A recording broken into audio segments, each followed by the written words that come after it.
We're keeping an eye on the Senate today. There are 4 gun bills up for a vote in the Senate, and I thought, boy, who better to talk to about this than Senator Orrin Hatch, who joins us on the line right now. Senator, thank you for making time for us. Well, nice to be with you, Doug. How's everything? Things are well back here, and I think we're all curious. This, on one hand, it's, I guess, somewhat interesting and if not even amazing that these 4 issues are going to be before the Senate, but yet I'm seeing headlines like 4 doomed issues before the Senate today. Do any of these have a shot, Senator? I personally believe that they're going to have 60 votes to get it through the Senate, so I question whether any of them are going to have a shot. But it's important that we're absolutely clear about what happened last week. That was a terrorist attack.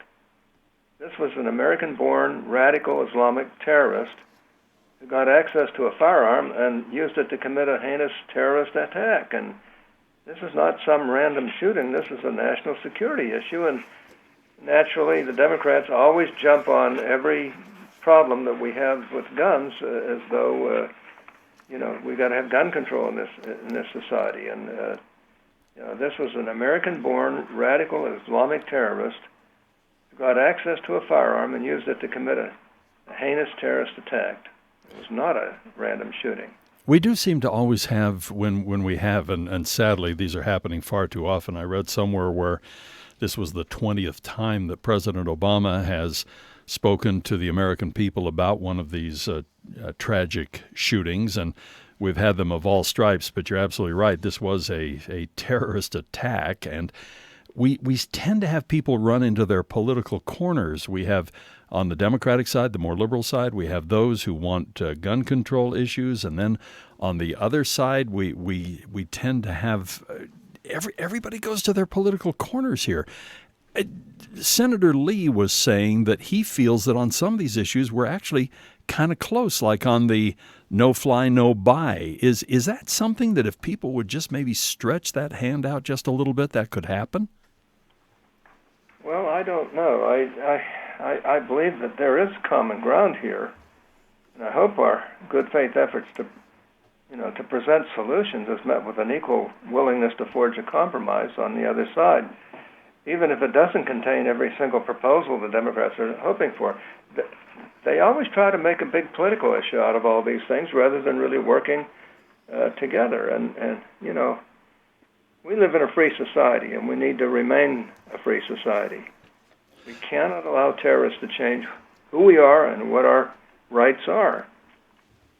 If we're going to apply what happened in Miami as the backup for a policy discussion, our policy proposal should address what actually happened, not simply serve as an opportunity to push a wish list of gun control measures.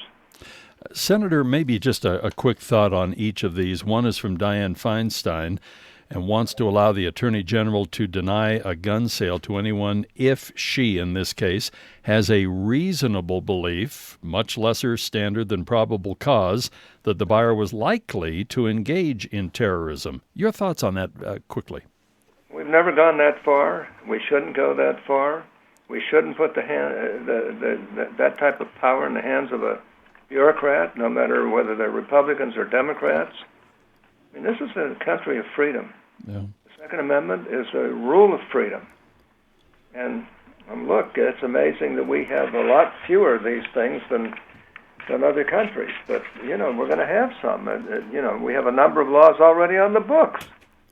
But I'm not sure we have all the facts about how well these laws are enforced. Yeah. What about John Cornyn's proposal that it would be required that law enforcement be alerted when anyone on the terror watch list attempts to buy a weapon from a licensed dealer? Well, I'm for him. I think he's approaching it in an intelligent, it seems to me, an intelligent way. And, I'm still studying all 4 of the bills that will come up today, and I'll have it done by the time I vote. But, responsible steps have to be taken to keep weapons out of the hands of terrorists. And we have to go with proposals that work to ensure public safety while yet protecting our liberties under the Second Amendment. Mm-hmm. Now, the proposal by Senator Cornyn of Texas, as I view it, strikes that balance and would prevent actual terrorists from acquiring firearms while still affording constitutional due process, something previous Democrat proposals have not done. Senator, As long as there's a Second Amendment, any attempt to limit citizens' access to lawfully purchased firearms, seems to me, will result in a passionate debate, and that's a good thing. mm-hmm. We all agree that terrorists should not get guns. Right. But as for mass shootings in general, I do believe that there are measures we can take to strengthen law enforcement, improve the background check system, address the underlying mental health issues, and all of which drive so many of these events. Senator, I really appreciate you joining us. I've got a break for our news at the top of the hour. I know you carved out time in a very busy schedule. I always appreciate it. Well, we appreciate you too. Hang in there. Thanks so much. Senator Orrin Hatch with us.